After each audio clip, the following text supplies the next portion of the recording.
Tuhan sudah membayangkan berapa banyak nanti orang-orang menjerit di neraka. Mereka teriak-teriak, Tuhan, Tuhan, mengapa Engkau tidak adil?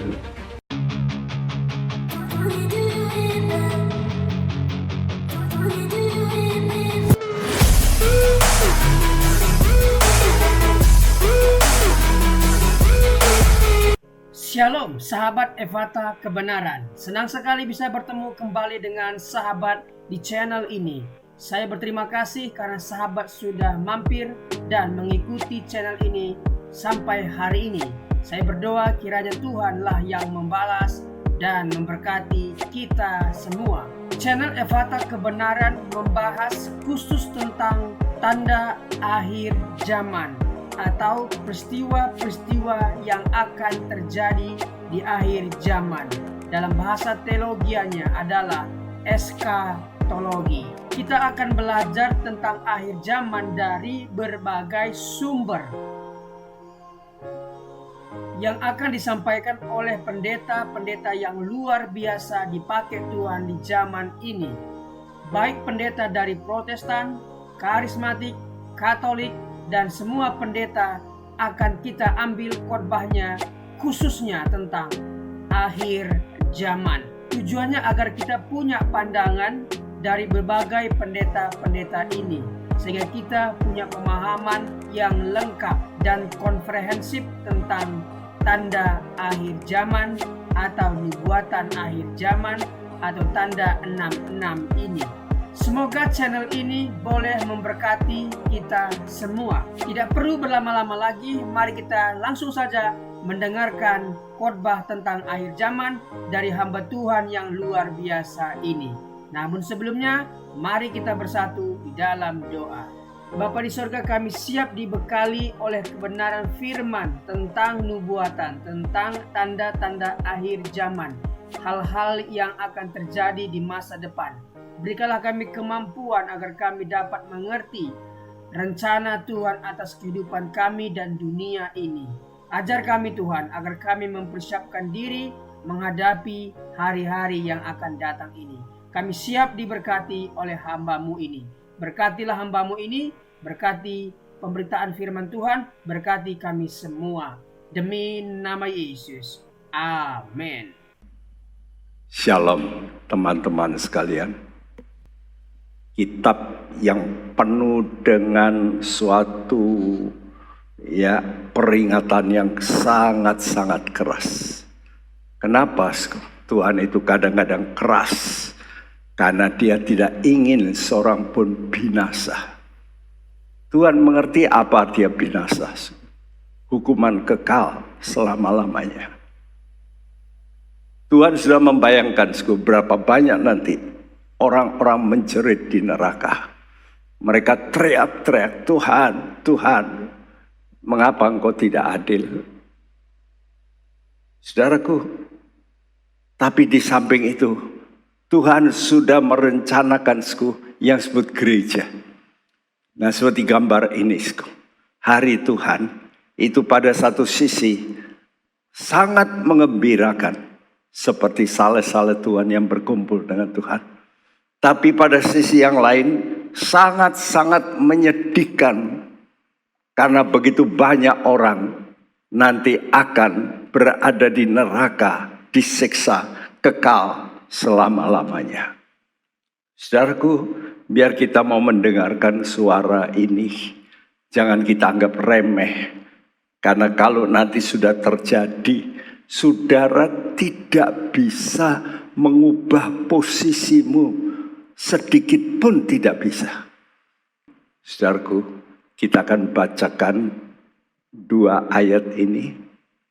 Tolong bacakan. Sesungguhnya aku akan mengutus Nabi Elia kepadamu menjelang datangnya hari Tuhan yang besar dan dahsyat itu. Maka ia akan membuat hati bapa-bapa berbalik kepada anak-anaknya dan hati anak-anak kepada bapa-bapanya. Supaya jangan aku datang memukul bumi sehingga musnah. Iya, kalau Tuhan berkata sesungguhnya, itu pasti terjadi. Tuhan tidak main-main dengan firman-Nya. Apa yang diucapkan pasti dilakukan. Karena itu dia berkata, sesungguhnya aku akan mengutus Nabi Elia kepadamu. Nanti kita akan mendengar, kenapa Tuhan ini utus Nabi Elia. Kita tahu cerita Elia. Elia sudah dibawa Tuhan naik ke sorga, hidup-hidup. Ya, dia dibawa dengan kereta berapi, bukan kereta api, tapi kereta yang berapi. Ya, saudaraku, dan pernah juga Elia itu dilihat oleh 3 murid Tuhan sedang bercakap-cakap dengan Yesus dan dengan Musa. Dan dikatakan di sini, menjelang harinya Tuhan yang besar, Elia ini akan diutus ke bumi untuk bangsa Israel. Inilah maksud Tuhan yang indahku, untuk mentobatkan mereka yang sudah jauh dari Tuhan, yang memberontak, yang mengejek, bahkan menganggap Yesus itu penjahat. Kasih Allah tidak bisa dikalahkan dengan kebusukan manusia. Ini dahsyatnya Tuhan kita. Ayat ini berjanji, maka ia akan membuat hati bapak-bapak berbalik kepada anak-anaknya, dan hati anak-anak kepada bapak-bapaknya. Ya, supaya terjadi kembali satu persekutuan. Hari-hari akhir ini, kalau saudara membaca dalam 2 Timotius 3, dikatakan nanti akan terjadi suatu perpecahan dalam keluarga. Anak-anak tidak menghormat orang tua. Namun waktu Yesus menjelang datang, dia akan utus Elias untuk mengembalikan umat Allah, untuk bisa terjadi rekonsiliasi dalam keluarga. Mengapa penting? Karena keluarga adalah aset Tuhan yang paling utama. Begitu Allah mencipta bumi, maka Allah mencipta keluarga.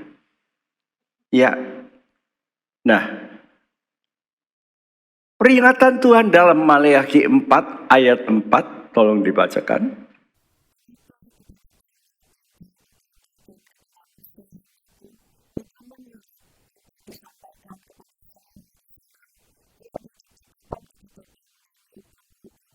Kalau sudah nanti baca Maleakhi 4 ayat 4. Kata-kata Maleakhi, ingatlah akan Taurat yang disampaikan oleh Musa.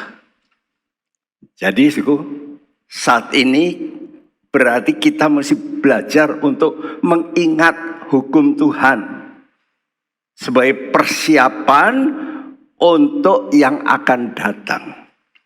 Saya sudah terangkan 2 minggu lalu. Ingatlah akan hukum Taurat, dan waktu itu Tuhan mengingatkan orang Israel mengadakan perjanjian di Gunung Horeb, di mana Tuhan hadir dengan api yang menyala dan Tuhan berbicara. Pada waktu itu semua umat Israel gemetar, takut, timbul hormat. Waduh. Tapi mereka ketakutan sampai berkata, Musa, aduh kalau terus begini kami bisa mati. Mati ketakutan. Musa tolong, kamu saja yang akan datang kepada Tuhan. Dan nanti kamu akan menyampaikan firman Tuhan kepada kami. Supaya kami tidak mati. Kalau kami begini, kami bisa mati ketakutan. Nah waktu itu Tuhan mendengar itu, wah itu baik. Lalu Musa memberitahuku, nanti akan muncul seorang nabi sama seperti aku, kata Musa. Sama seperti kamu, artinya punya tubuh biasa, tapi itu nabi dari Allah. Dan kamu mesti dengarkan. Itu ditulis dalam Ulangan 18 ayat 15. Dan itu menubuatkan tentang Yesus. Sayang apa yang mereka katakan di Gunung Horeb, Waktu Yesus datang berbicara, justru mereka tolak. Mereka rupanya harus ditakut-takuti dengan api, dengan apa. Nah baru mereka ya, kami mau dengar. Karena itu dalam Injil Yohanes dikatakan, percaya yang baik itu percaya yang tanpa melihat.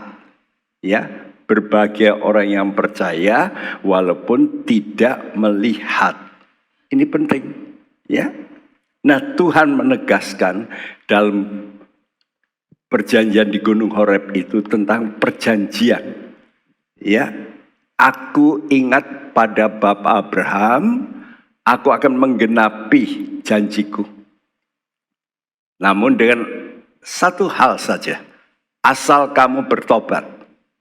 Berbalik seperti diminta dalam kitab Maleakhi pasal 3. Ya, saudaraku, dalam pasal 3 itu Tuhan minta supaya mereka berbalik kepada Tuhan.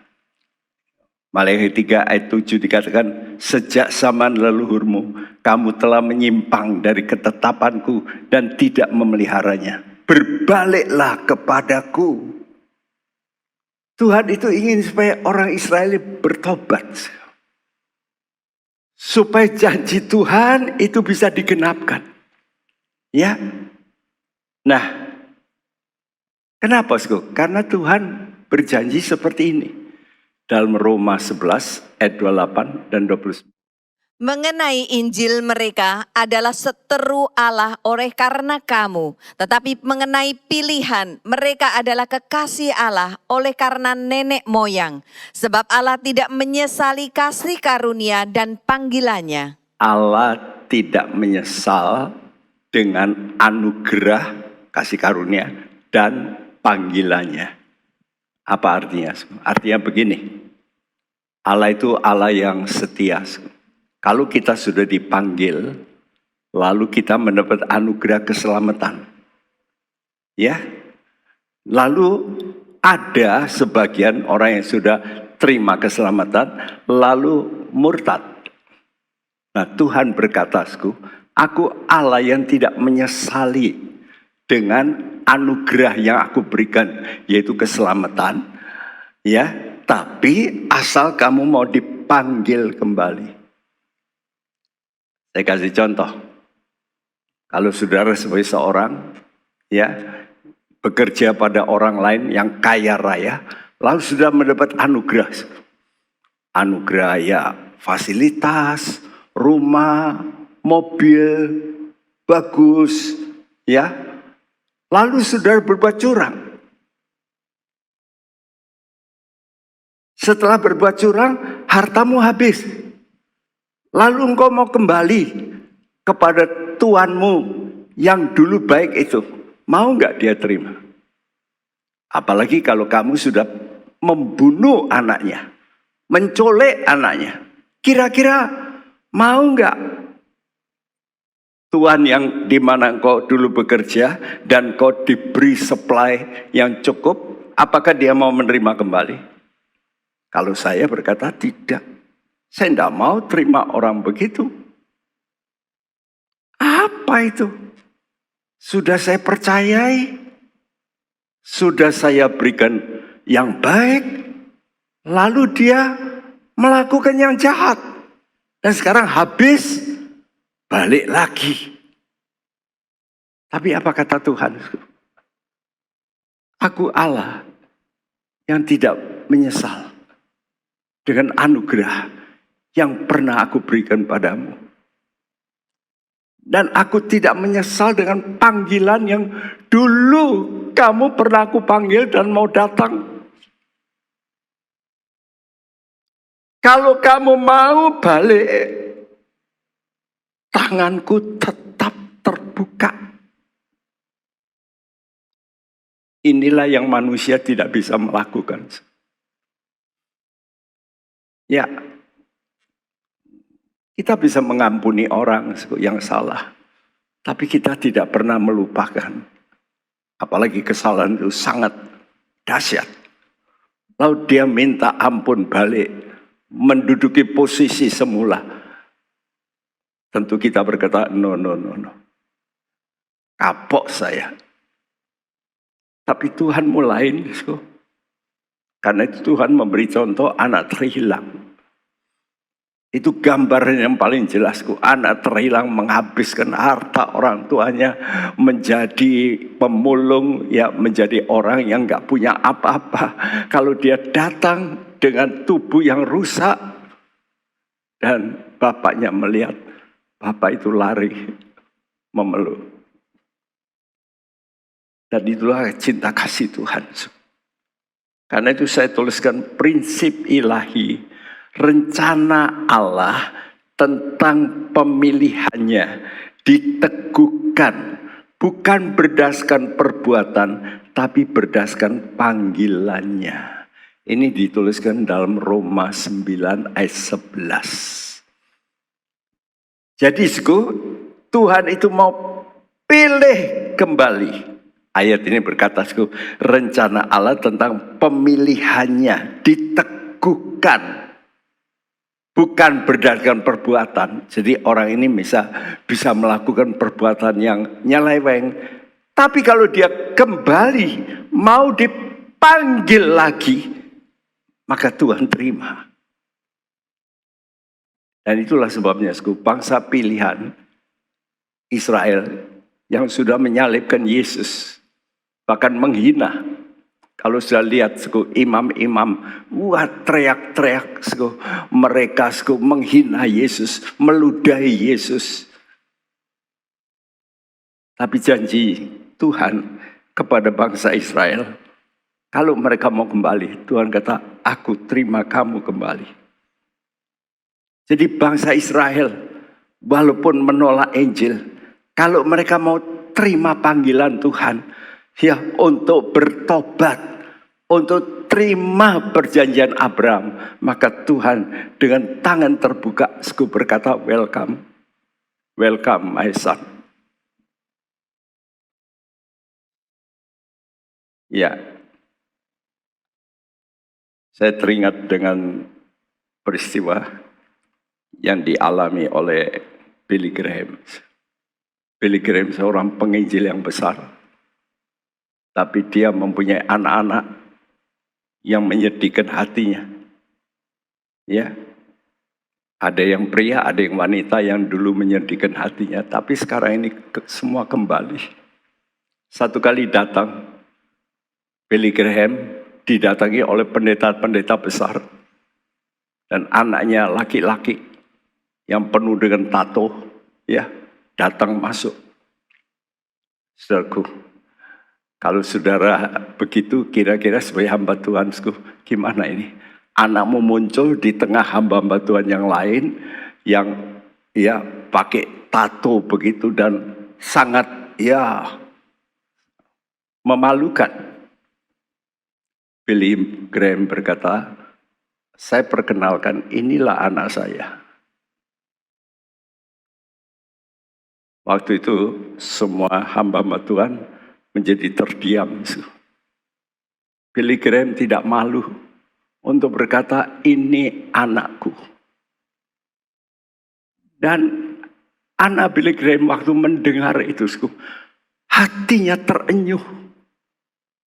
Dan berkata, aduh, aku tetap di hatinya Bapak.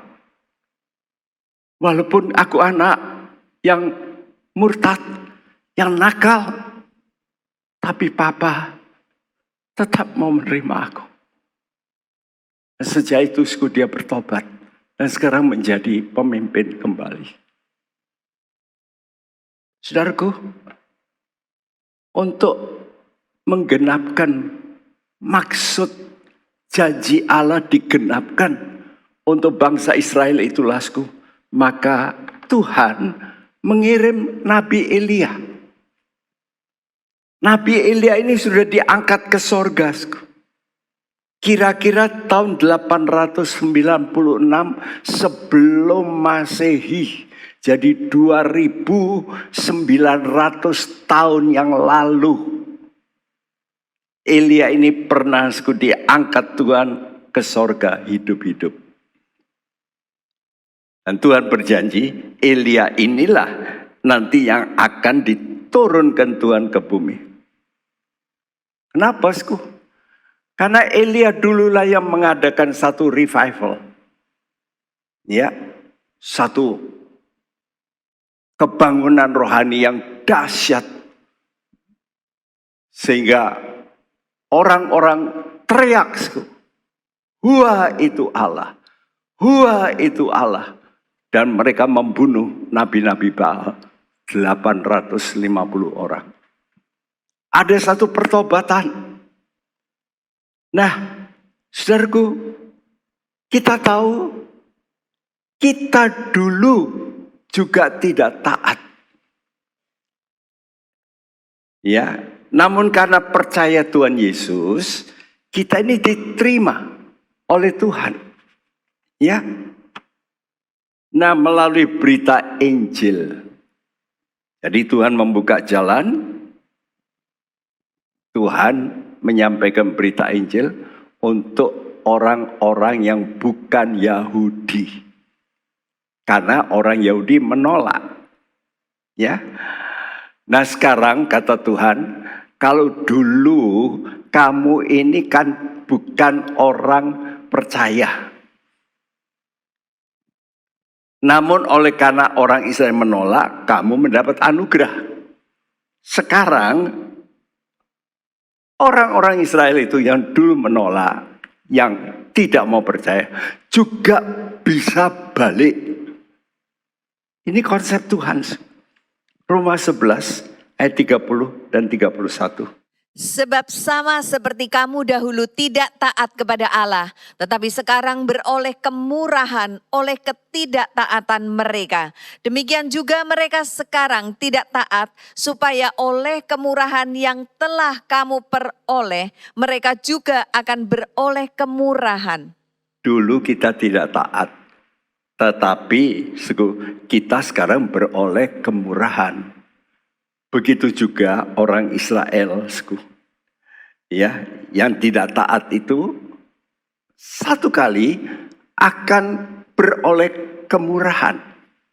Kalau dulu kita ini orang yang disebut Tuhan, disebut oleh bangsa Israel kafir, dan kita bisa datang pada Tuhan, maka orang Israel yang murtad itu, yang sudah melukai hati Tuhan, Tuhan berkata, itu mungkin mereka ini bisa kembali lagi.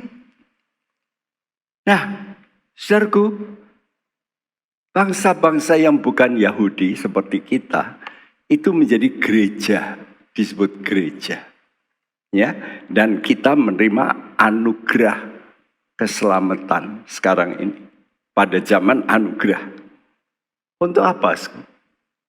Untuk sebetulnya Tuhan itu caranya membangkitkan iri hati.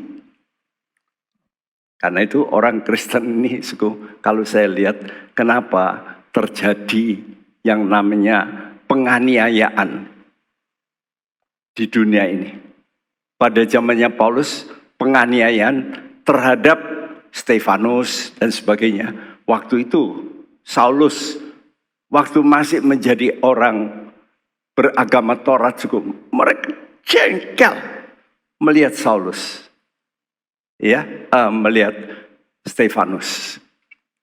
Kenapa? Karena banyak orang percaya lalu diberkati Tuhan.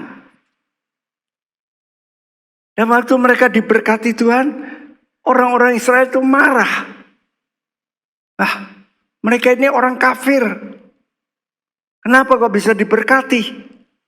Karena itu mereka menghambat pelayanan Paulus. Paulus tidak dibunuh. Nah, Paulus ingatkan, itulah cara Allah. Ya, yaitu membangkitkan cemburu ilahi. Jadi kalau sudah melihat orang lain bisa diberkati, lihat aja di dunia ini.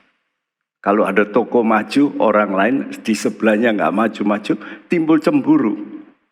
Ya, nah cemburu ini akan membuat apa, Akan membuat kegerakan. Tapi kegerakannya bisa negatif, bisa positif. Kalau dia melihat orang lain kok bisa maju ya, saya juga dengan cara yang sama yang baik. Nah itu positif. Tapi kadang-kadang orang lihat karena cemburu, melihat orang lain diberkati, nggak seneng. Lalu dirusak, dihancurkan. Semua itu karena iri hati. Itu semua ditulis di Alkitab sudah. Karena Tuhan berkata, dari mana datangnya pertengkaran? Dari mementingkan diri dan iri hati. Karena itulah timbul peperangan-peperangan di dunia ini. Semua iri hati. Apalagi sekarang Indonesia ternyata ditemukan begitu banyak material yang mahal-mahal. Dunia iri hati sekarang pada Indonesia. Mau bikin gara-gara terus. Dan itu memang sifat manusia. Ya. Oleh karena itu kita perlu berdoa untuk bangsa dan negara kita. Nah sekarang kita bacakan Roma 11 ayat 11. Maka aku bertanya, adakah mereka tersandung dan harus jatuh? Sekali-kali tidak. Tetapi oleh pelanggaran mereka, keselamatan telah sampai kepada bangsa-bangsa lain supaya membuat mereka cemburu. Iya, Rasul Paul bertanya melalui suratnya ini. Aku bertanya, apakah mereka Israel itu tersandung dan harus jatuh lalu ditinggal Tuhan? Jawabannya tidak.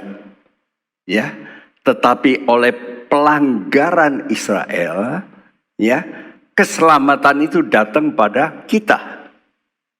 Lalu kita diberkati Tuhan. Untuk apa? Untuk menimbulkan cemburu. Nah, sebenarnya dulu nggak perlu begitu. Kalau Israel ini dulu bisa tetap menjadi orang pilihan yang baik, tetap sembah pada Tuhan. Tuhan akan berkati seperti zaman Musa. Mana ada satu bangsa yang diberkati Tuhan makanan dari sorga 40 tahun. Mana ada? Mana ada satu bangsa yang lewat satu laut bisa terbelah. Sebetulnya kalau mereka konsisten saja, ikut Tuhan, semua bangsa akan ikut bangsa Israel. Karena Israel menjadi model. Tetapi sekarang,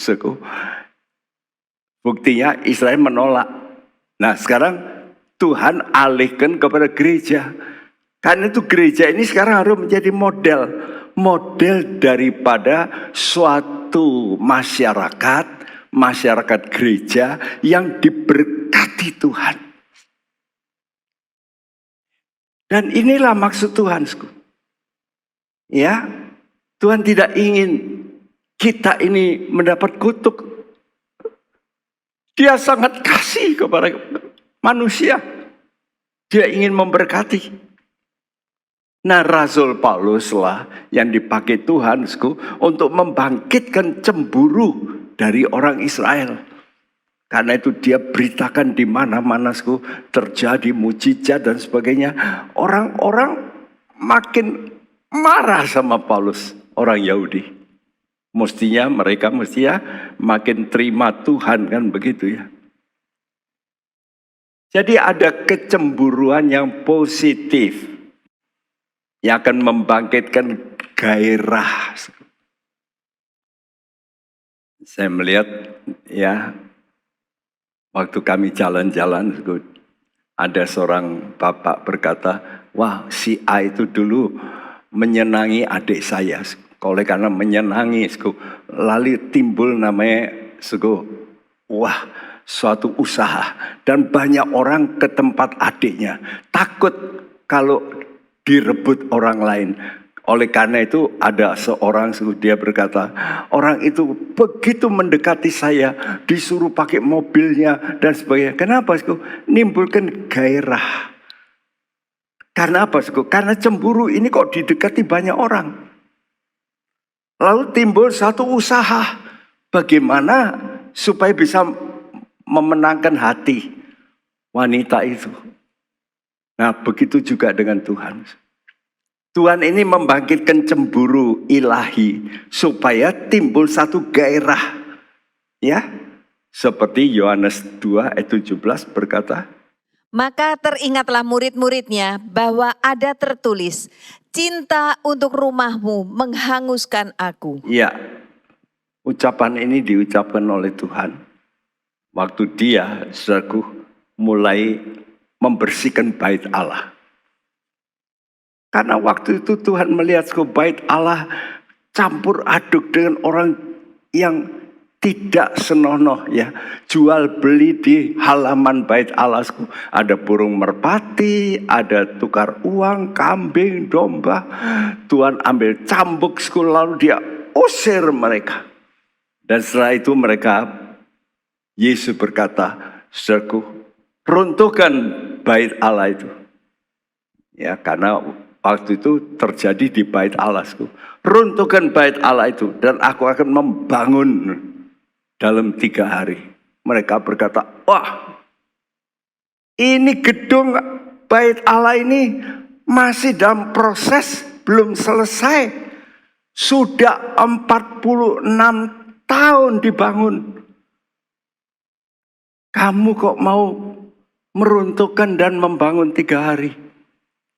Mereka tidak tahu, bahwa yang dimaksud Tuhan itu, aku akan membangun bukan bait Allah ini,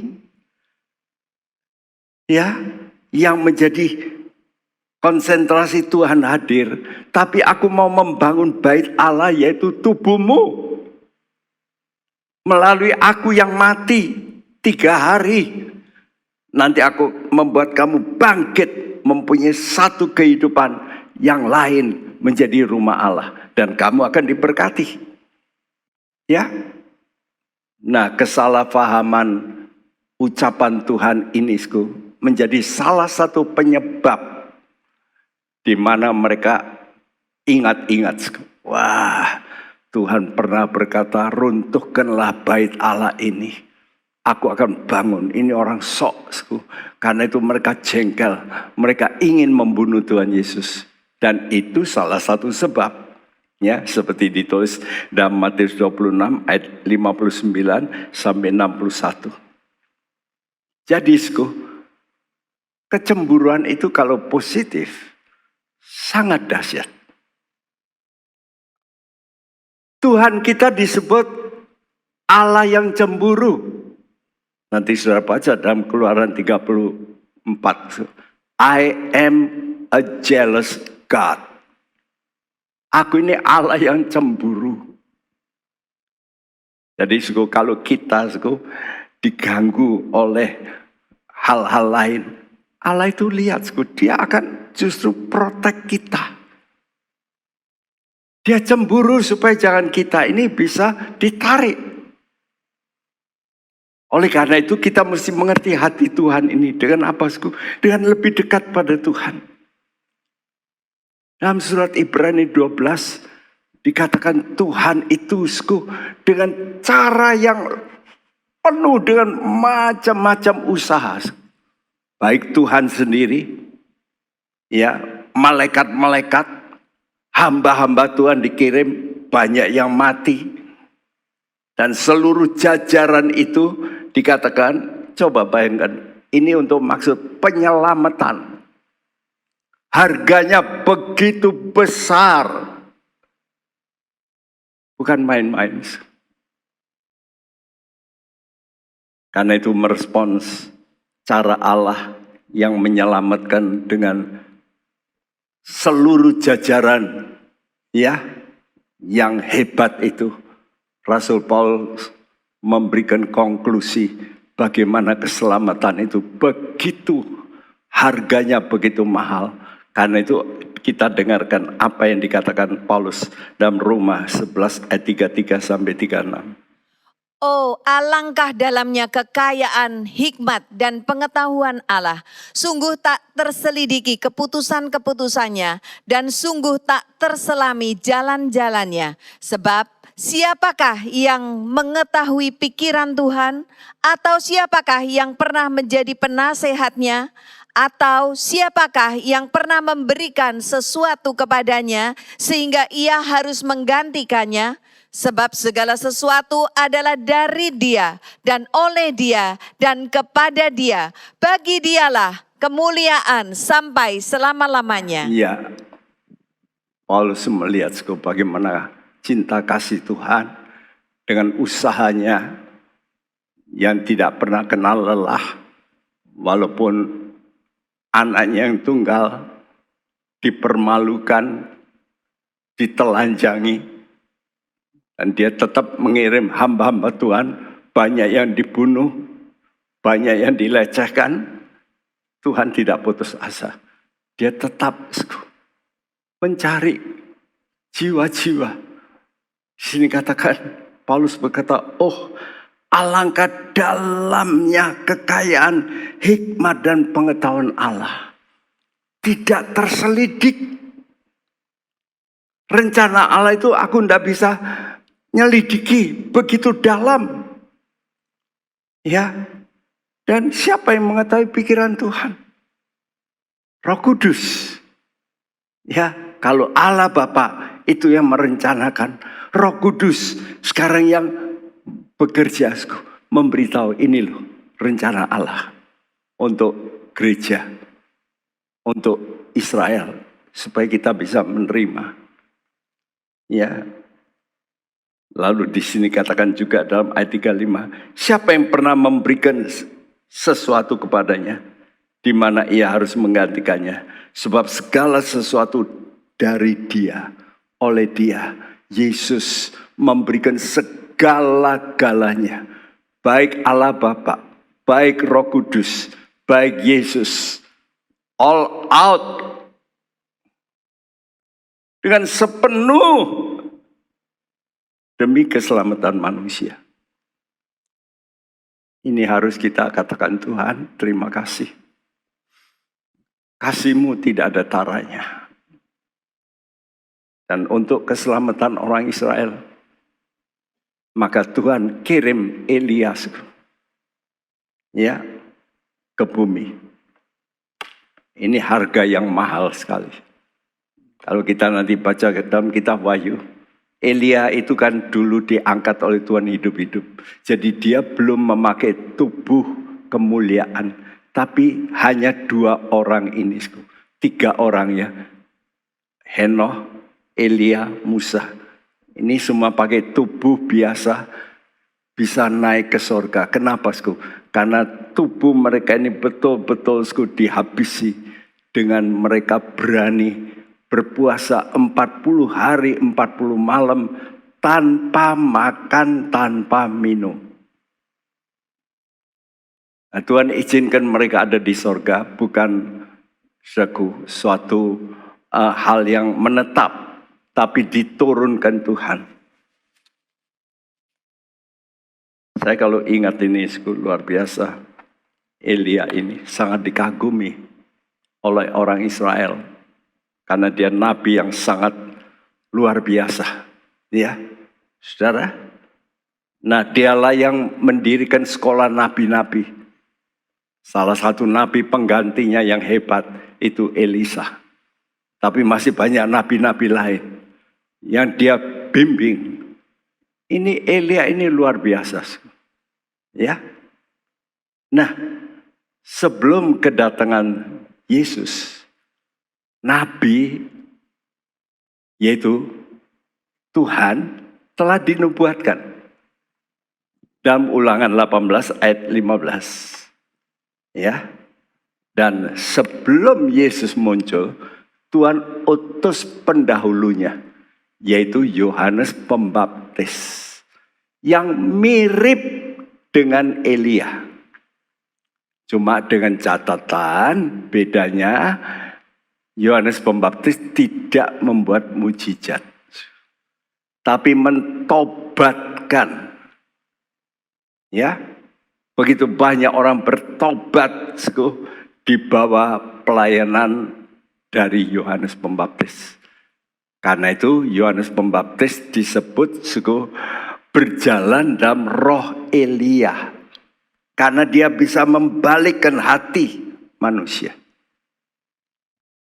Coba kita baca dalam Matius 17 ayat 9 sampai 13.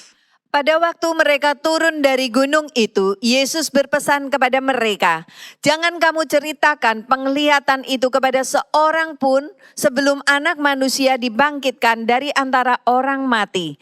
Lalu murid-muridnya bertanya kepadanya, "Kalau demikian, mengapa ahli-ahli Taurat berkata bahwa Elia harus datang dahulu?"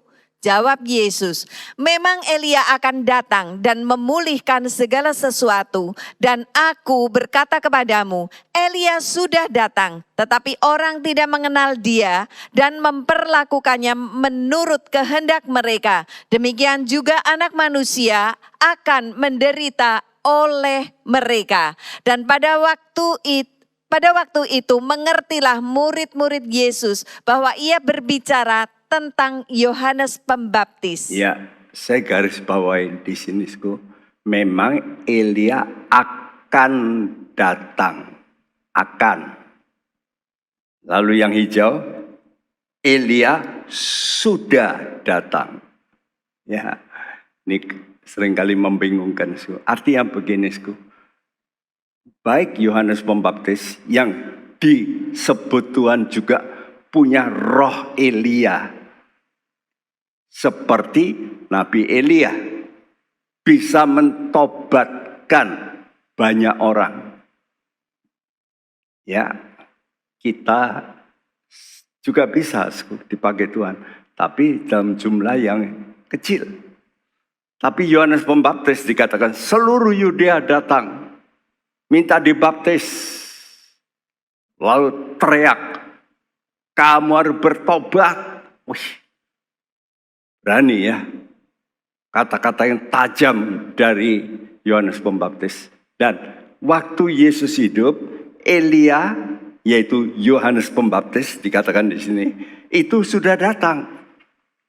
Seandainya waktu itu pimpinan-pimpinan imam-imam orang Farisi mau bertobat, wah, Yesus pasti tidak disalibkan.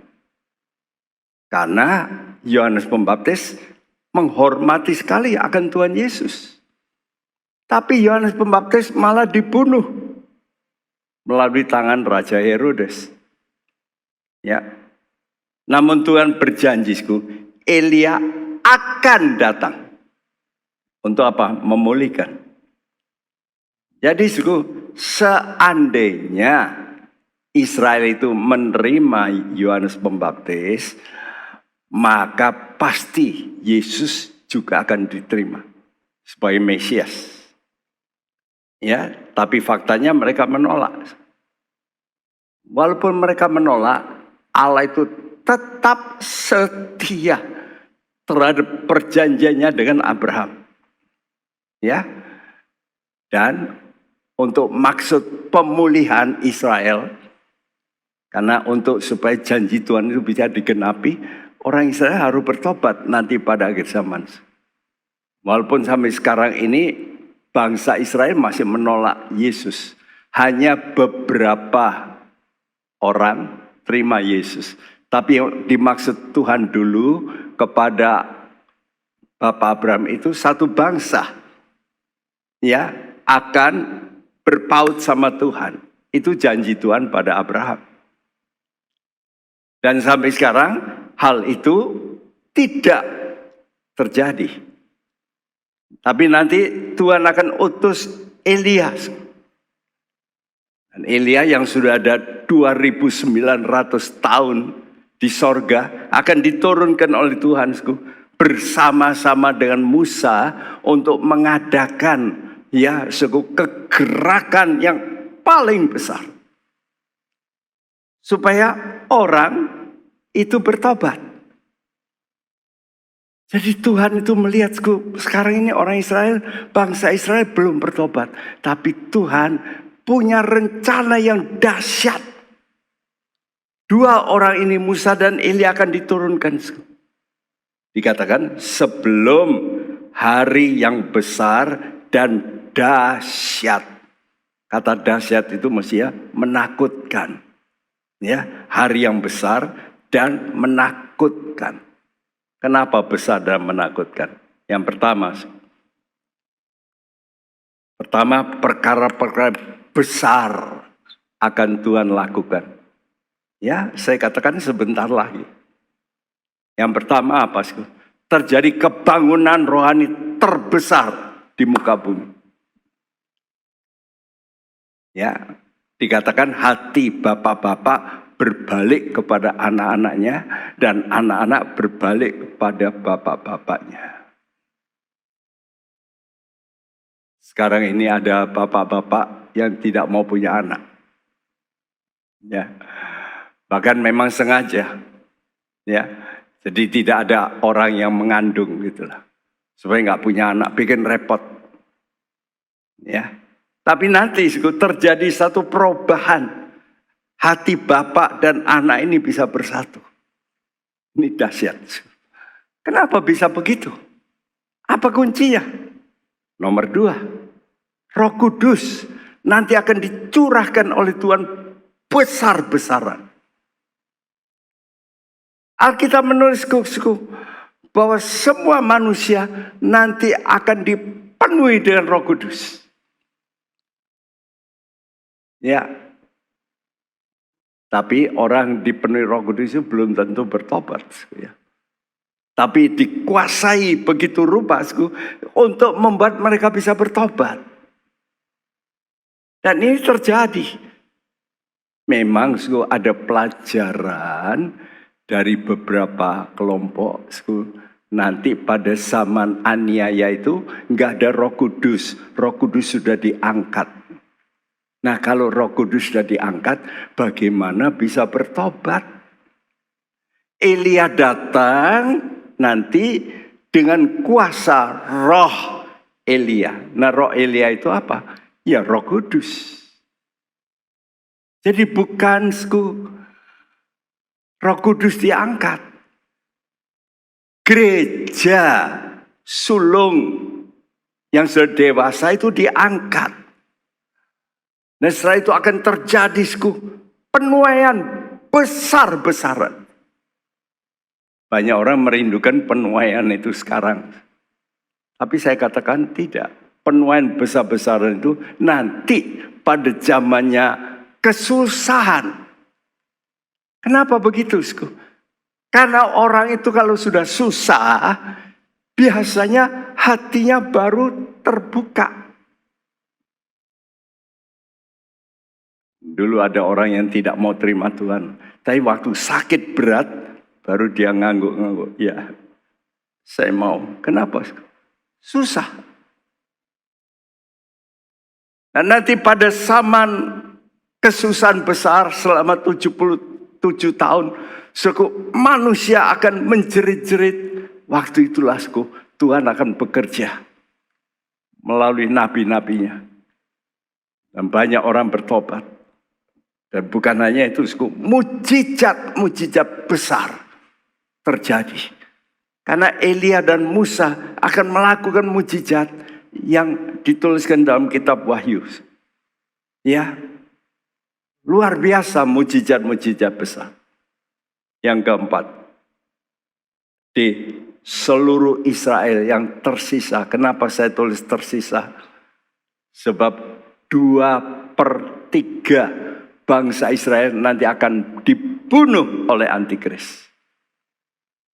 1/3 yang dalam kesulitan, kepepet oleh karena antikris. Mereka melihat Yesus menampakkan diri dan Yesus berkata, ini aku, dengan tangan yang berlobang. Itu nanti kita dapat baca dalam kitab Nabi Zakaria pasal 10 sampai pasal 13 ayat 9.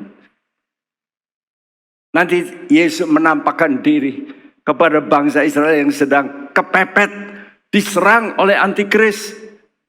Dan mereka pikir nggak ada jalan lain. Ya, lalu Yesus menunjukkan, aku Mesias. Mau nggak kamu terima aku? Mereka melihat Yesus. Dan mereka teriak, Yesus, you are the Messiah. Engkaulah Mesias itu. Dan waktu mereka mengaku begitu, langsung Tuhan turun ke bumi menolong mereka. Sehingga terjadi penyelamatan sisa Israel, yaitu sepertiga dari bangsa Israel. Semuanya bertobat. Jadi ini bukan pertobatan satu pribadi, berapa ribu, bukan. Satu bangsa. Itu dituliskan dalam Yesaya 66 ayat 8 dan 9. Masakan dalam satu hari, satu bangsa diperanakan. Kelahiran baru satu bangsa. Luar biasa. Dan ini akan terjadi. Tapi saya harap saudara, Anda lebih dulu harus diangkat oleh Tuhan supaya tidak mengalami hari-hari itu. Kenapa? Hari-hari itu akan terjadi hari yang menakutkan. Hari yang besar, penuh berkat, tapi menakutkan. Kenapa? Yang pertama, tata surya akan bergoncang. Coba ini dibacakan Lukas 21 ayat 25 sampai 26. Lukas 21 ayat 25 dan 26. Lukas 21 ayat 25 dan 26. Dan akan ada tanda-tanda pada matahari dan bulan dan bintang-bintang, dan di bumi bangsa-bangsa akan takut dan bingung menghadapi deru dan gelora laut. Orang akan mati ketakutan karena kecemasan berhubung dengan segala apa yang menimpa bumi ini, sebab kuasa-kuasa langit akan goncang. Ya, kuasa-kuasa langit akan goncang. Terjadi tsunami dan sebagainya. Dikatakan orang mati ketakutan. Ini akan terjadi. Dan beberapa waktu ini, dalam bulan-bulan ini, kita mendengar terjadi musibah di mana-mana. Ini sebagai prolog. Saya yakin sebentar lagi akan terjadi yang sesungguhnya. Tuhan bikin satu gladi kotor. Supaya kita ini insaf ya. Oh ya, kami harus siap. Nanti akan terjadi gladi resik. Seperti yang dituliskan di sini. Tata surya akan bergoncang. Matahari akan jadi gelap. Bulan jadi darah. Yang kedua, kematian setengah penduduk bumi. Bumi kita sekarang dihuni 8 miliar. Nanti yang mati separuh, 4 miliar. Kalau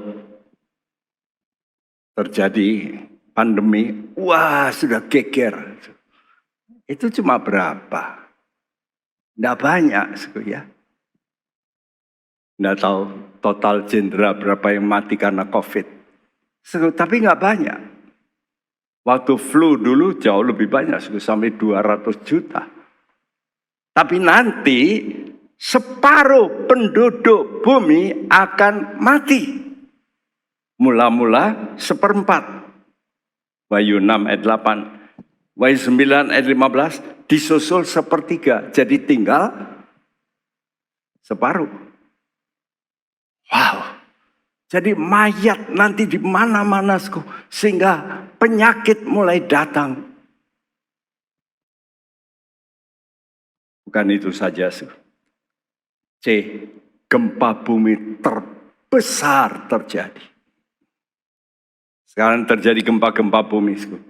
Nanti waktu Yesus datang ke bumi, dikatakan bumi ini nanti akan terjadi yang namanya keretakan bergeser ke utara, ke selatan, lalu begini. Jadi dunia kita nanti, peta dunia ini nanti akan berubah. Ya, dan mulai kota-kota besar runtuh, hujan es, ya 1 talenta. 1 talenta itu ada yang menafsir 35, ada yang 50, ya. Tapi talenta emas bisa 90 kilo. Jadi bayangkan, kalau jatuh ke bumi sampai puluhan kilo, wow, itu bom. Yang sekarang terjadi beberapa waktu ini, es sebola, bola kecil ya, bola pingpong. Itu membuat mobil-mobil aja udah banyak yang kacanya pecah. Tapi nanti puluhan kilo akan turun ke bumi. Dan dengan percepatan, bukan main. Ya.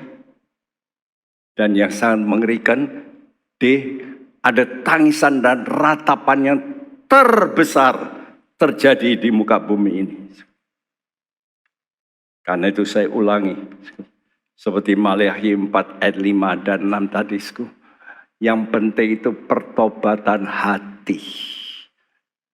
Kita Maleakhi diakhiri dengan peringatan hari Tuhan yang besar dan ditambah dahsyat, menakutkan. Apa tujuan Alkitab? 1, pertobatan. Supaya kita bertobat sebelum terjadi. Atau bertobat nanti terjadi hari yang besar itu. Supaya selamat.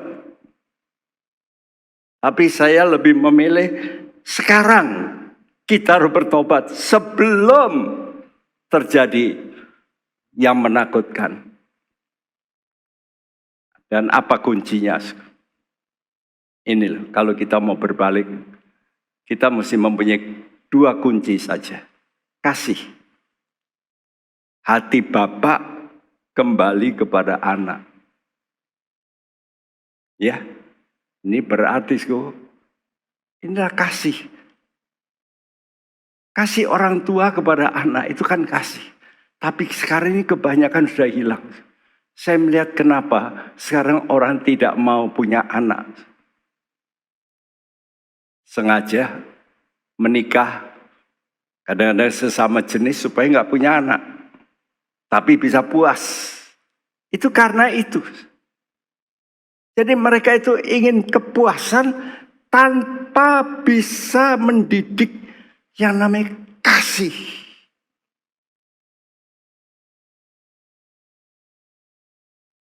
Orang normal kalau dia punya anak pasti cinta pada anaknya. Itu normal. Dan memang demikian. Tapi kadang-kadang orang mengorbankan cinta kepada anak ini dengan nafsu. Untuk nafsu seks. Ini yang Tuhan larang. Karena itu kalau kita mau berbalik hati kita, mari kita kembali kepada kasih yang sejati. Kasih karena pengorbanan. Itulah yang diajarkan Yesus. Dan yang kedua, hati anak kepada Bapa. Kapan? Kalau anak itu taat. 2 perkara ini perkara top. Kalau kita mau mengikut Yesus, mari kita mau bertobat, punya kasih, dan punya ketaatan kepada otoritas. Karena itu 2 minggu lagi saya akan memulai dengan 1 PA yang tidak pernah saya sampaikan. Beberapa waktu ini selama sebulan lebih Tuhan banyak bicara. Ada sesuatu yang sangat penting. Apa itu? Rasa tidak puas. Kenapa terjadi banyak masalah? Rasa tidak puas. Tidak bisa menerima. Mari kita mau berkata, Tuhan didik kami. ajar kami, Roh-Mu mendidik kami untuk berbuat kehendak-Mu.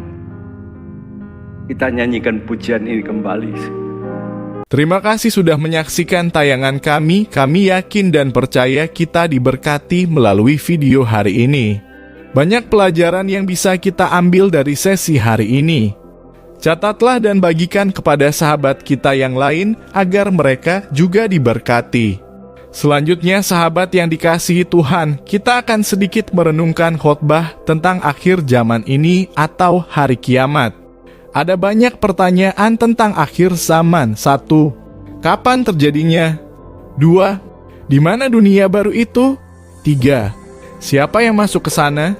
Jauh sebelumnya pertanyaan tentang kedatangan Tuhan Yesus yang kedua dan akhir zaman sudah ditanyakan murid-murid pada waktu berjumpa dengan Tuhan Yesus di Bukit Zaitun. Sepanjang sejarah gereja selalu ada saja yang menduga-duga kedatangan Yesus kedua kali, misalnya 1. William Miller memperkirakan kedatangan Yesus kedua kali antara 21 Maret 1843 dan 21 Maret 1844. 2. Joseph Wolf memperkirakan kedatangan Yesus kedua kali tahun 1847. 3. Charles Russell memperkirakan kedatangan Yesus kedua kali tahun 1914. Semua meleset. Dalam konteks awal nats ini, Tuhan Yesus telah menungkapkan tanda-tanda akhir zaman, yakni Bait Allah dan Yerusalem akan hancur. Ia berkata kepada mereka, "Kamu melihat semuanya itu? Aku berkata kepadamu, sesungguhnya tidak satu batu pun di sini akan dibiarkan terletak di atas batu, yang lain semuanya akan diruntuhkan." Matius 24 ayat 2. Peristiwa ini telah terjadi pada tahun 70 Masehi waktu Jenderal Titus mengepung tahun 65 Masehi dan menyerang kota Yerusalem tepat pada perayaan Paskah tahun 70 Masehi. Ada tanda-tanda sebagai permulaan akhir zaman. Apakah tanda-tanda akhir zaman menurut Matius 24:3-8? Pertama, muncul penyesat ayat 4-5. Ungkapan awal dalam bagian ini merupakan peringatan keras, waspada ayat 4. Pada akhir zaman suasana keagamaan akan menjadi sangat kacau balau. Karena akan muncul pengajar-pengajar sesat antikristus, nabi-nabi palsu. Mereka memakai nama Tuhan, memakai namaku ayat 5a.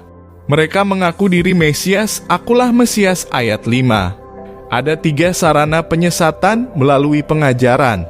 Muncul nabi palsu ayat 11. Pengkhotbah penginjil palsu dalam gereja. Sudah ada atau banyak orang yang berkompromi dengan dosa, kejahatan, penipuan iblis. Kalau saat ini kita menemukan pengurus gereja, pelayan-pelayan Tuhan, majelis jemaat yang kacau balau, itu adalah bagian dari tanda akhir zaman. Melalui kehidupan yang mendurhaka dan kasih menjadi dingin, Atai 12. Makin hari makin banyak yang meninggalkan hadirat Tuhan, tidak lagi konsisten dengan imannya, mengakhiri hidupnya dengan tidak benar, itu adalah tanda akhir zaman. Melalui media dan art menjadi hamba media dan art, tubuhnya di gereja tetapi pikiran dan hatinya menjelajahi dunianya, bukan fokus pada Tuhan. Kedua, semakin meningkatnya peperangan ayat 6-7. Berawas-awaslah. Perperangan atau permusuhan dan perselisihan bukan hanya antar negara tetapi juga antar sesama, antar keluarga, antar gereja, antar anggota grup WhatsApp. Perang bukan menggunakan senjata tajam, bom dan nuklir, tetapi perang mulut yang sering dituangkan lewat WhatsApp, Facebook, dan media aplikasi lainnya. Perang dipicu karena banyak hal harta warisan, sembako, DLL. Jangan gelisah. Semuanya itu harus terjadi, tetapi itu belum kesudahannya. Ketiga, ada kelaparan dan gempa bumi ayat 7-8. Kelaparan dan gempa bumi di berbagai tempat. Ada kaitannya dengan peperangan, permusuhan, dan perselisihan. Kalau dalam kondisi perang akan mengalami kesulitan makanan, tempat tinggal. Orang akan kehilangan mata pencaharian. Harga bahan pangan melonjak naik. Akan muncul berbagai penyakit dan pasti juga akan mengalami keterbatasan dan kekurangan obat-obatan. Semuanya itu barulah permulaan penderitaan menjelang zaman baru. Terima kasih ya Tuhan Yesus memberkati kita semua. Amin. Terima kasih sahabat sudah mendengarkan khotbah tentang akhir zaman. Saya yakin dan percaya kita semakin bertambah hikmat dan bertambah referensi tentang akhir zaman. Channel ini dibuat secara sadar untuk mengumpulkan pembahasan tentang akhir zaman, nubuatan tentang akhir zaman, agar kita punya satu channel membahas khusus tentang kejadian-kejadian di akhir zaman. Para pembicaranya juga dari berbagai interdominasi, baik dari Protestan, Karismatik, Katolik, dan berbagai pendeta di seluruh Indonesia, tentunya yang membahas tentang akhir zaman. Semoga channel ini memberkati kita semua. Firman Tuhan mengatakan Matius 13 ayat 39, musuh yang menabur benih lalang ialah iblis. Waktu menuai ialah akhir zaman, dan para penuai itu malaikat. Matius 22:23-24. Pada waktu itu, jika orang berkata kepadamu, lihat, Mesias ada di sini, atau Mesias ada di sana, jangan kamu percaya, sebab Mesias palsu dan nabi-nabi palsu akan muncul, dan mereka akan mengadakan tanda-tanda yang dahsyat dan mujizat-mujizat, sehingga sekiranya mungkin mereka menyesatkan orang-orang pilihan juga. 1 Tesalonika 4 ayat 15-16. Ini kami katakan kepadamu dengan firman Tuhan, kita yang hidup, yang masih tinggal sampai kedatangan Tuhan, sekali-kali tidak akan mendahului mereka yang telah meninggal. Sebab pada waktu tanda diberi, yaitu pada waktu penghulu malaikat berseru dan sangkakala Allah berbunyi, maka Tuhan sendiri akan turun dari sorga, dan mereka yang mati dalam Kristus akan lebih dahulu bangkit. Matius 24 ayat 24. Karena itu berjaga-jagalah, sebab kamu tidak tahu pada hari mana Tuhanmu datang. Matius 26 ayat 64. Jawab Yesus, engkau telah mengatakannya, akan tetapi aku berkata kepadamu, mulai sekarang kamu akan melihat Anak Manusia duduk di sebelah kanan yang Maha Kuasa dan datang di atas awan-awan di langit. Tuhan akan menjemput kita di langit, dan kita akan datang menyongsong Dia di langit, sampai nanti kita akan memerintah di kerajaan 1000 tahun. Tuhan Yesus memberkati. Mari kita berdoa. Tuhan, terima kasih buat pemaparan firman Tuhan tentang akhir zaman yang disampaikan oleh hamba-Mu yang luar biasa ini. Berkatilah hamba-Mu ini, pelayanan, keluarga, setiap pekerjaan yang dia kerjakan dibuat Tuhan berhasil dan beruntung. Kami yang mendengarkan firman ini berterima kasih Tuhan, karena kami semakin bijaksana menambah referensi baru tentang akhir zaman. Apa yang harus kami lakukan menjelang akhir zaman? Tentunya harus mendekatkan diri, melekat dengan Tuhan, sehingga ketika waktu itu tiba, kami diangkat dan bersama-sama dengan Tuhan di langit dan akan memerintah di kerajaan 1000 tahun nantinya. Terima kasih Tuhan, demi nama Yesus. Amin.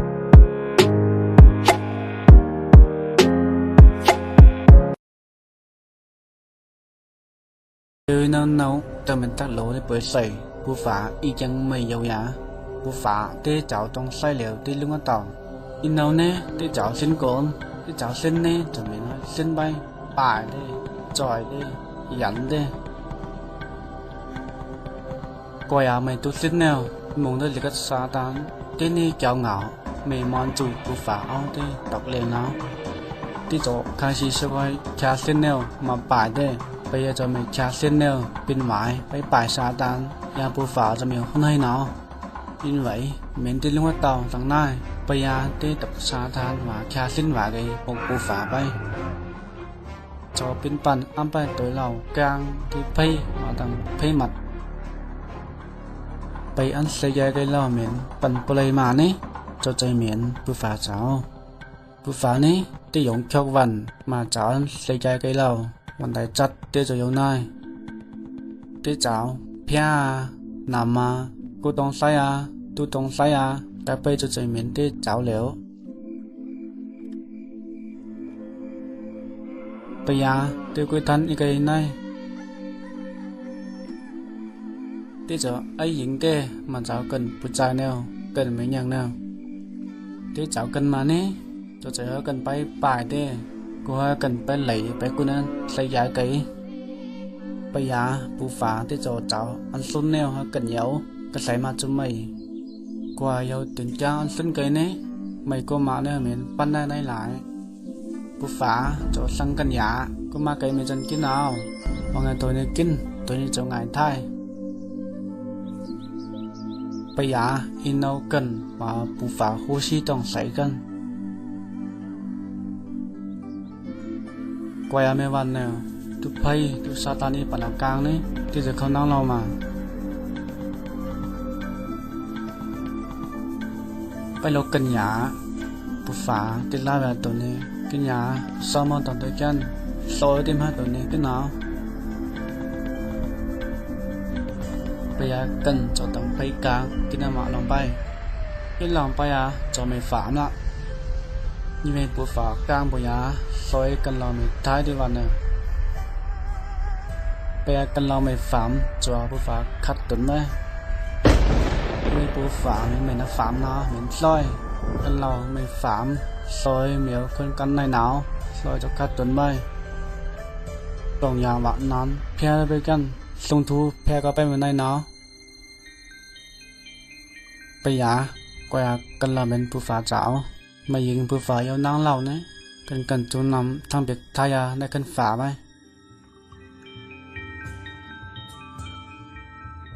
ซอยกันเราอย่างย้อนเลยการได้เปิดใส่หาอะไรกันจุไปหาไหนได้ใส่จังไปป่ายเหมียวไปจ่อยต้องใส่là ai tọc liền cho cô bắnไปหัดต้องเปียกในกันปูฝาไปก็อย่ามาใจกันเหล่าฮัดไปเลยฮัดจนมันในกันนั่งฝาลักไปหนาวปูฝาว่ากันเราต้องหลงว่าน้ำไปกันเหมียวคงกันในหนาว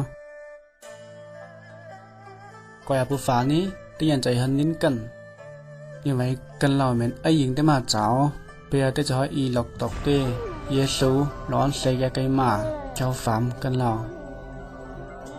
bây giờ ý cái cần lâu cho mày ngày ngủ nhìn vậy Giêsu lâu mà khá lỗi cần lâu Giêsu vậy liệu nó cháu phạm cần lâu cho ngài thái yêu sĩ sư cha ní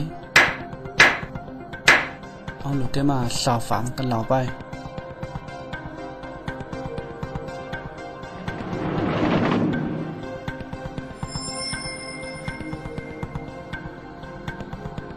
ông nhà cần lâu xin Giêsuไปหินซาเกี่ยวกับมาดาวไปเกี่ยวเยซูไปนี่ทั้งเบ็กกันเราทายาบนขั้นโจในขันฝาใบว่าปูฝายาวจีใส่วันยามีสัญญาสลาวนี้นิทายาเนี่ยจะไปเกี่ยวไพ่ไปที่ไต้ฟุ้งเหมือนไต้ต่อยปูฝาเจ้าตีปอยไพ่ซอยหงอยากกันเราไม่ไปเกี่ยวเยซูหนาวมีตั้งลำเขาปูฝาลำเขาเยซูกลางหนาวไปปลายไพ่ไปเกมไพ่จะลองตีไปโยโหโยคำ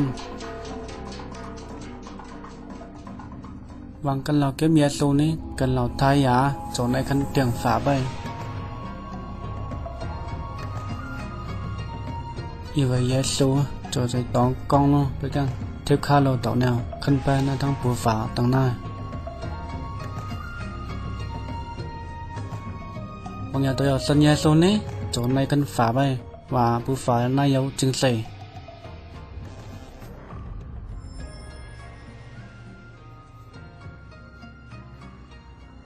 Terima kasih sudah melihat video pendek tentang rencana Allah untuk kehidupan manusia. Sejak dari awal Tuhan menciptakan Adam dan Hawa. Dia juga sudah merencanakan akan keselamatan manusia melalui pengorbanan anaknya yang tunggal. Tidak ada cara lain selain menerima Tuhan Yesus yang adalah jalan, kebenaran, dan kehidupan. Tidak ada seorang pun yang bisa bertemu dengan Bapa kalau tidak melalui Tuhan Yesus. Tuhan Yesuslah yang menjadi jembatan seperti video yang kita barusan lihat. Jadi rencana Allah itu sangatlah sederhana. Rencana keselamatan yang diberikan Allah sangatlah sederhana. Mari kita lihat artikel berikut ini. Rencana keselamatan Allah yang sederhana namun penuh kuasa. Hai kawan, saya akan mengajukan pertanyaan yang paling penting di dalam kehidupan ini. Kebahagiaan dan kesusahan Anda di masa akan datang bergantung pada jawaban Anda.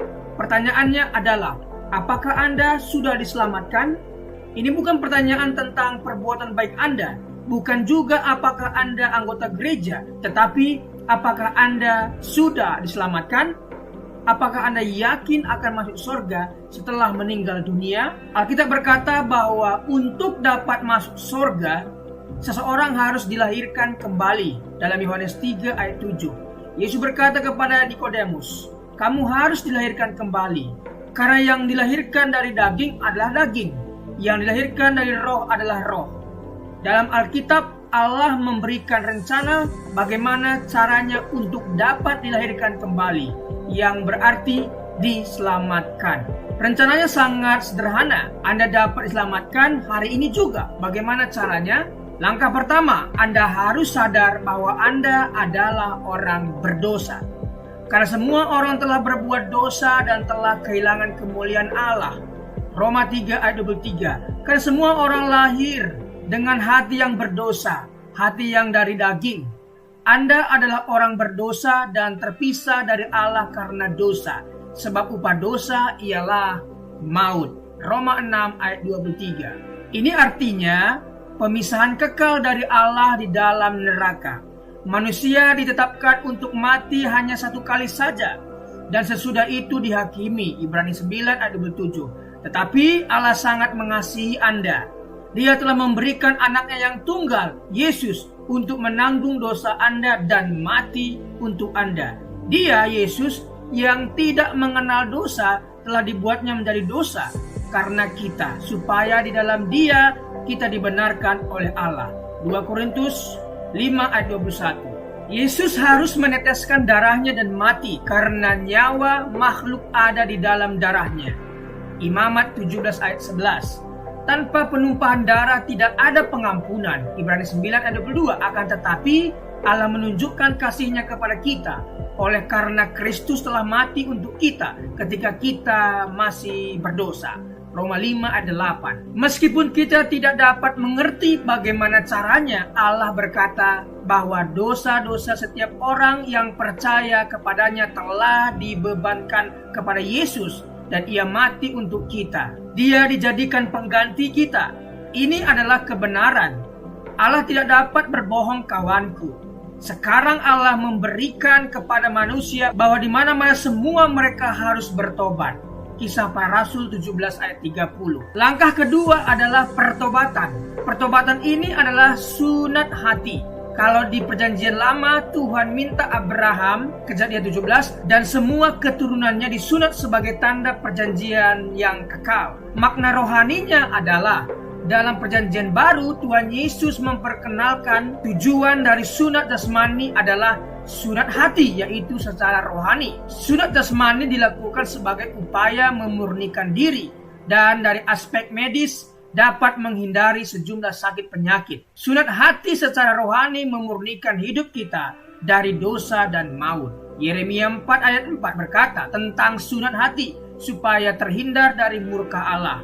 Perbuatan-perbuatan yang jahat adalah kehidupan yang tidak takut akan Tuhan, tidak hidup mengasihi Dia dan tidak beribadah kepadanya. Sunat hati berarti bertobat dari kehidupan yang jahat dan menaati Tuhan.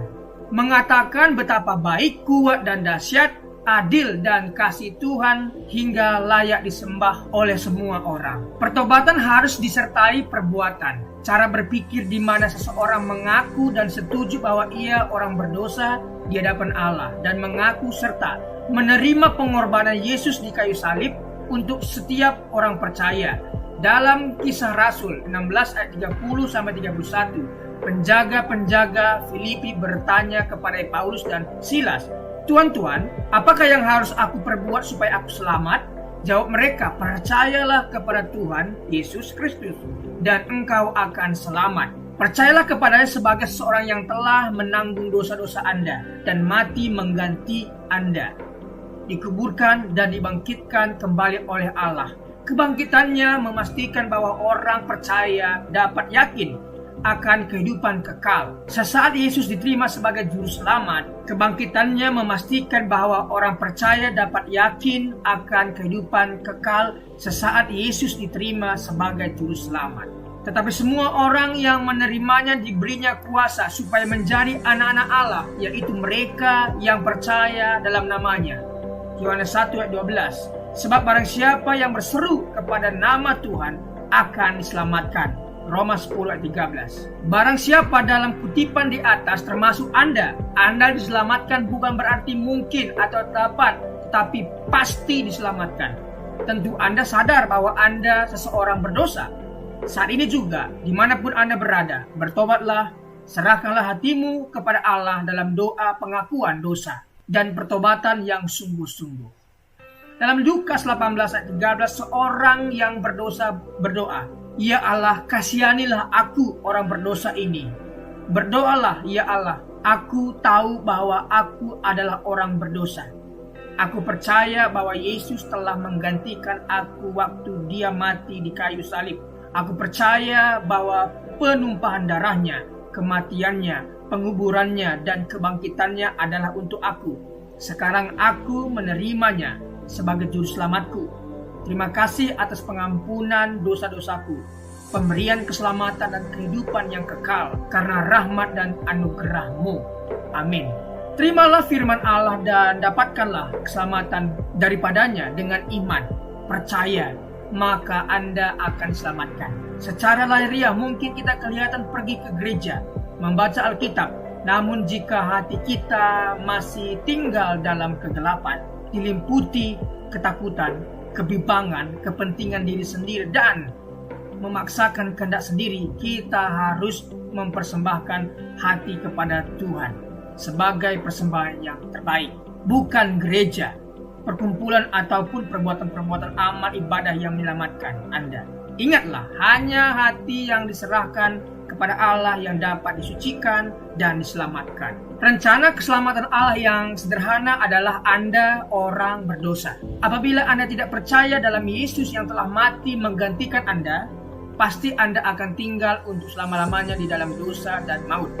Jika Anda percaya kepadanya sebagai juru selamat yang telah disalibkan, dikuburkan, serta dibangkitkan, Anda menerima pengampunan atas segala dosa dan karunia keselamatan kekal karena iman. Anda mungkin berkata, "Tidak mungkin semudah itu." Ini sesuai Alkitab. Ini adalah rencana Allah. Hai kawan, percayalah pada Yesus dan terimalah Dia sebagai juru selamatmu. Hari ini juga, kalau rencananya masih belum jelas bagi Anda, bacalah tulisan ini berulang-ulang tanpa berhenti sampai Anda mengerti jiwa Anda lebih berharga daripada seisi dunia ini. Apa gunanya seseorang memperoleh seluruh dunia tetapi ia kehilangan nyawanya? Markus 8 ayat 36. Marilah serahkan hatimu kepada Tuhan sebagai persembahan yang hidup, kudus, dan sukarela. Anda harus benar-benar pasti akan keselamatan pribadi ini. Apabila Anda kehilangan jiwa, Anda akan kehilangan surga dan kehilangan segala-galanya. Percayalah dan biarkanlah Allah selamatkan Anda saat ini juga. Kuasa dan kasih Allah akan selamatkan Anda. Tetapkan hati Anda dan perubahan cara pandang memungkinkan Anda untuk hidup sebagai orang Kristen yang selalu menang atas pencobaan. Pencobaan-pencobaan yang kamu alami ialah pencobaan-pencobaan biasa yang tidak melebihi kekuatan manusia, sebab Allah setia dan karena itu Ia tidak akan membiarkan kamu dicobai melampaui kekuatanmu. Pada waktu kamu dicobai, Ia akan memberikan kepadamu jalan keluar sehingga kamu dapat menanggungnya. 1 Korintus 10 ayat 13. Jangan bergantung pada perasaan Anda. Perasaan itu selalu berubah. Berdirilah pada janji-janji Allah. Janji-janji Allah tidak pernah berubah. Setelah Anda selamat, ada 3 hal yang perlu dilakukan setiap hari untuk pertumbuhan iman. Berdoa, berbicara kepada Allah, baca Alkitab, biarkanlah Allah berbicara kepada Anda, dan Anda berbicara bagi Allah. Dan perlu dibaptis air sesuai ketaatan Anda pada Tuhan Yesus Kristus sebagai kesaksian dan demonstrasi imanmu. Dan kemudian bergabung secepatnya dengan gereja yang mengajarkan Alkitab sebagai firman Allah. Jadi janganlah malu bersaksi tentang Tuhan kita. 2 Timotius 1 ayat 8. Setiap orang yang mengakui aku di depan manusia, aku juga akan mengakuinya di depan Bapakku yang di sorga. Matius 10 ayat 32. Amin. Itulah tadi rencana keselamatan Allah yang sangat sederhana. Yang pertama, kita harus sadar bahwa kita orang berdosa. Yang kedua, kita harus bertobat, meninggalkan yang lama dan beralih kepada Tuhan, dan berdoa untuk menerima Yesus sebagai Tuhan dan Juru Selamat kita. Dan setelah melakukan ini, ada 3 hal lagi yang kita harus lakukan, yaitu berdoa, berbicara kepada Tuhan apa yang menjadi pergumulan kita. Yang kedua, baca firman, mendengarkan Tuhan berbicara lewat firman kepada kita. Kemudian kita berbicara kepada Tuhan. Yang ketiga adalah bersaksi. Jangan malu bersaksi. Setelah engkau diselamatkan oleh Tuhan, bersaksilah. Saksikan imanmu kepada semua orang. Siapa yang malu mengakui Tuhan Yesus di depan umum, maka Yesus pun akan malu mengakuimu di depan Bapa. Jadi saksikan kuasa keselamatan yang Tuhan berikan kepadamu. Terima kasih. Tuhan Yesus memberkati.